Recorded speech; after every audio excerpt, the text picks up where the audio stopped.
Understand, other than the fact that there are people involved in powerful positions who are just not trying hard enough to make opportunities available that were made to me, over 35 years ago, that people are not reaching out and trying to make those opportunities available today. It's like what we understand to be Star Wars, like the idea that like that only came from George Lucas, that only George Lucas holds the key for what we understand to be Star Wars is just untrue. And I think the prequels are an excellent example of that. I mean, the idea that like when you're hiring a director, that everyone is sitting in there waiting for George Lucas and not for the person who's going to know to hire Ralph McQuarrie, that's the problem. That's the misogyny and the problem with the auteur myth as it stands today, because they're not thinking this is the person that will hire the right people and this is the person that will be able to create the lookbooks and direct people to get them to that place. They're just thinking, do you have all the answers? And the truth is that nobody does, and anybody that says they do is lying.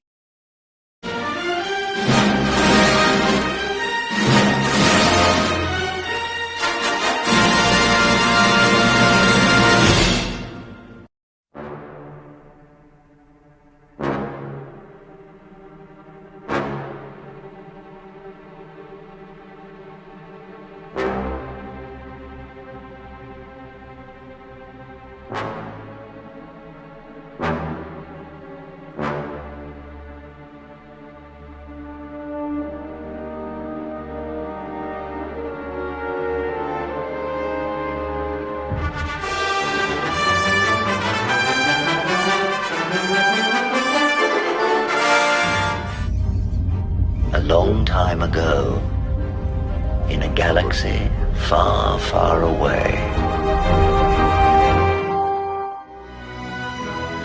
Feel, don't think.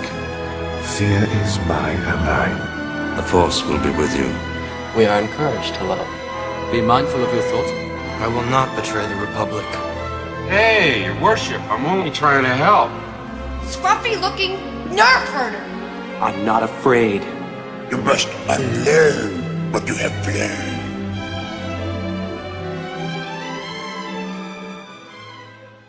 So I am doing a video today on gratitude, and I want to show the difference between being grateful for being part of something wonderful and being ungrateful for being a part of something wonderful to the point where you're tearing it down. Okay, Harrison Ford last night had a great speech at the Disney Legends ceremony, and I'm going to use him to highlight what gratitude is. So enjoy.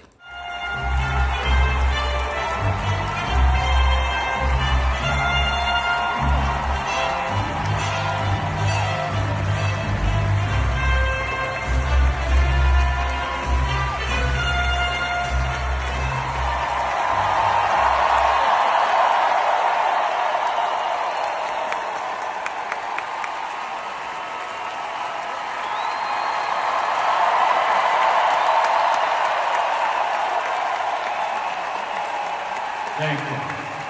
Thank you very much.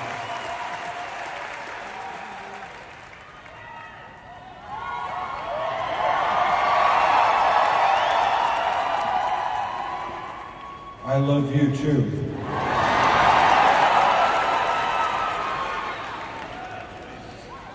I love the life you've given me. I love the people that I've had the opportunity to work with. Nobody does anything in this business alone. We work in collaboration. No matter who we are or what we're doing, we're working on an idea. I have the privilege of being a storyteller.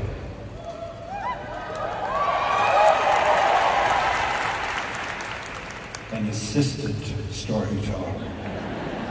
I have my part of the story to tell, but so does everyone else. But the stories are for you, about us, our common humanity. this was a touching speech, and it highlights why I think Star Wars fans love this guy so much, why Indiana Jones fans love him, why the fandom for movies in general loves him. And let's talk about the lack of gratitude. So here's this jackass. He goes to do The Last Jedi, and when you watch him interviewed, when they were doing the promotions for it, he was profoundly ungrateful for where he was. And if he tried to sound like he was grateful, he came off as a phony, right? Then this guy, Matt Martin, he's part of the story group, profoundly ungrateful for being part of Star Wars. This is what happens when you've got people who were never raised to appreciate what they have, who never opened up their eyes as children, and were given the opportunity to see just the bounties that they had in their lives as children, and to be thankful for it. Okay, that's their parents' fault. And their parents were boomers, not Generation Xers. Here's this clown, remember her? She, Star Wars presenter for Star Wars Celebration, and here she is with the fanboys tears cup. Profoundly ungrateful for where she is. Profoundly incompetent. Profoundly intentionally aggressive to the fans. Profoundly. Okay. Then we have this jackass, Brian Young. Writer. He's done some work on Star Wars Insider. His shady relationships with minors and runaways makes you kind of want to have the FBI stop bothering Catholics and start looking at this guy's computer. Social justice warrior, another profoundly ungrateful person. Here's the king of the story group's profoundly ungrateful club, Pablo Hidalgo. And then we've got Leslie Headland, who her crocodile tears about being so happy to be part of Star Wars. You guys saw again, because I'm going to use that and shove her words from 2020 down her fucking throat. It came back to haunt her. She's not grateful. She's ungrateful. You do not create the acolyte, undermine again what George created if you're thankful to be there, right? You just don't. And then, of course, you saw Kathy Kennedy complaining about women's rights and equality. She gets the job anybody with a brain cell would want in Hollywood. To be the president of Lucasfilm, to walk in, and instead of looking at the outline of the shoes that she has to fill and feeling humbled, she walks in and allows it to be completely destroyed. Undermines it with her politics. Undermines it with her lack of competence. Profoundly unaware of the position she's in. She's not thankful. And if she said anywhere in an interview how much she appreciates the opportunity, she never didn't mean it. By their fruits, you will know them. A human being will always tell you who they are through their actions. She was ungrateful, bitter. I mean, why would you be worried about things that are nothing to worry about anymore? In a position she is in, and knowing that the positions she's worried about women having in Hollywood are not positions women want to do, not necessarily. Okay, camera operator, cinematographer. That's upper body strength that I don't care who you are. It's a very rare woman that can handle it, okay? You wonder what the hell she's talking about in the video I used. Because you look at the evidence of unequal pay on the Acolyte. The Acolyte that Caroline Reed from Forbes magazine put out there. Okay, And you look at her and go, what are you talking about? Right? So let's talk more. This is Master Obi-Wan Kenobi. I regret to report that both our Jedi Order and the Republic have fallen.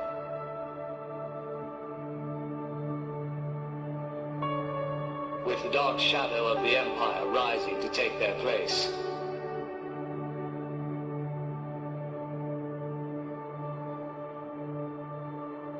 This message is a warning and a reminder for any surviving Jedi.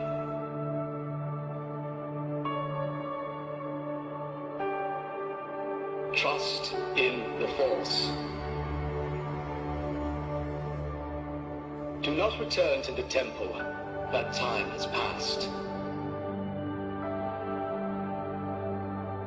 And our future is uncertain. We will each be challenged. Our trust, our faith, our friendships.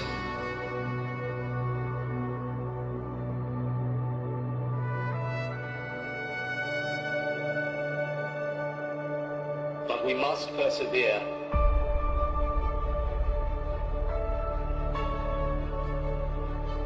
And in time,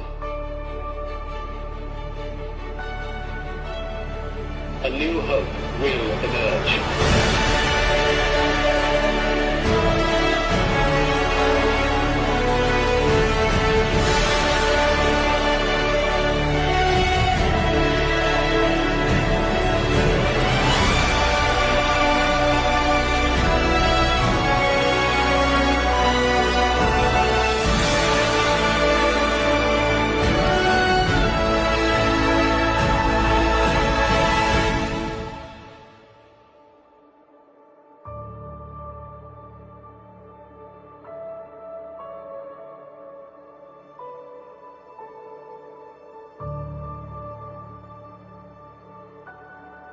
May the Force be with you, always.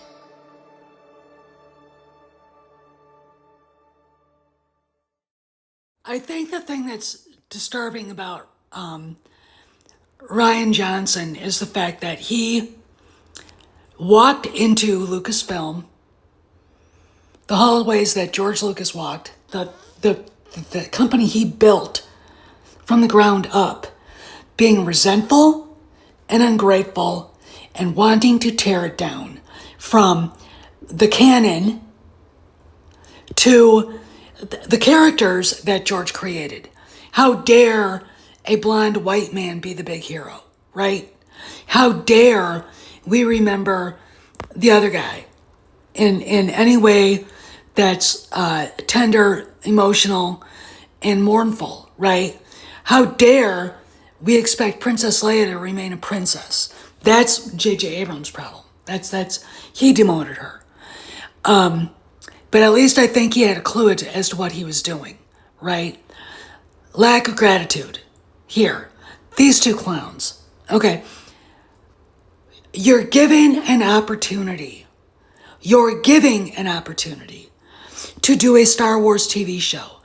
And instead of doing your best to fulfilling the promise you made to George Lucas that his characters and the universe would be protected, you gave, out of a lack of ingratitude, a Star Wars series to an angry, feminist cow who hates men, who hates George Lucas. Again, I said this before. She said it. And I'm sitting here going, I really don't like the idea that we have people who have no idea the significance of their roles at Lucasfilm. None of these people, the story group, and you can name them, Rain Roberts, Matt Martin, Pablo Hidalgo, blah, blah, blah. None of them. Kathleen Kennedy doesn't have any gratitude for being president of Lucasfilm. She just looked at it as a way to solidify her legacy as, in her walnut-sized brain, the first female studio head.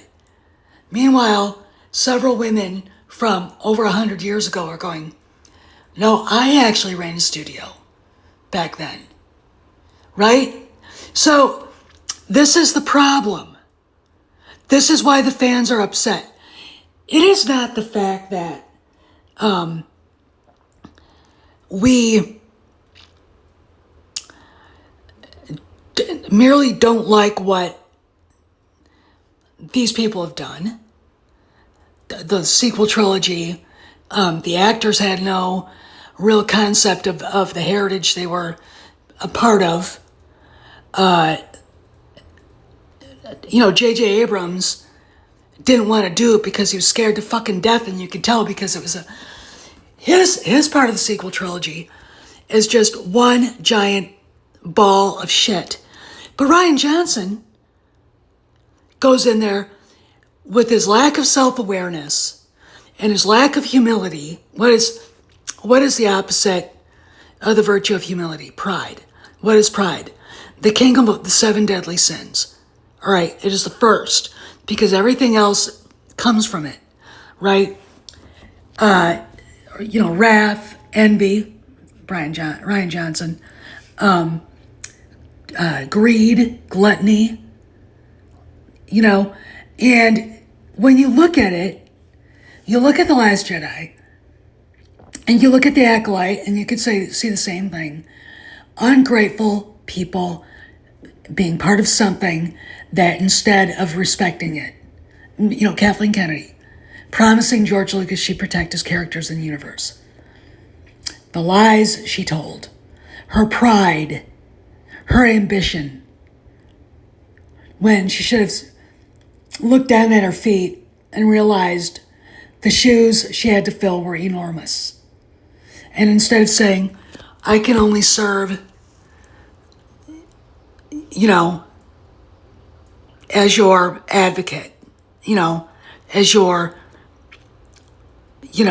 successor, I am not you. I will never be you, but I will, and honestly say, I can't believe how grateful I am that you're giving me the chance to do this. No, instead she just looked at it and said, there, studio head, checked it off. And oh, by the way, now I can insert Bulgarian feminism to Star Wars, and I can shit all over Mark Hamill and Harrison Ford. That's resentment. And the lack of gratitude that she was shown is the reason why Steven Spielberg did this to her at the Indiana Jones premiere last year in June. They are not going to be happy with the result of their lack of gratitude. All right? Because it never turns out well. This is Steph signing out. There are 3 indispensable people without whom none of us would be here tonight. And that starts with the person who created Indiana Jones, George Lucas. The person who is Indiana Jones, Harrison Ford. And the person who is the glue to all 5 of these films that gave us all of our rhythm and all of our melody, the great maestro, John Williams.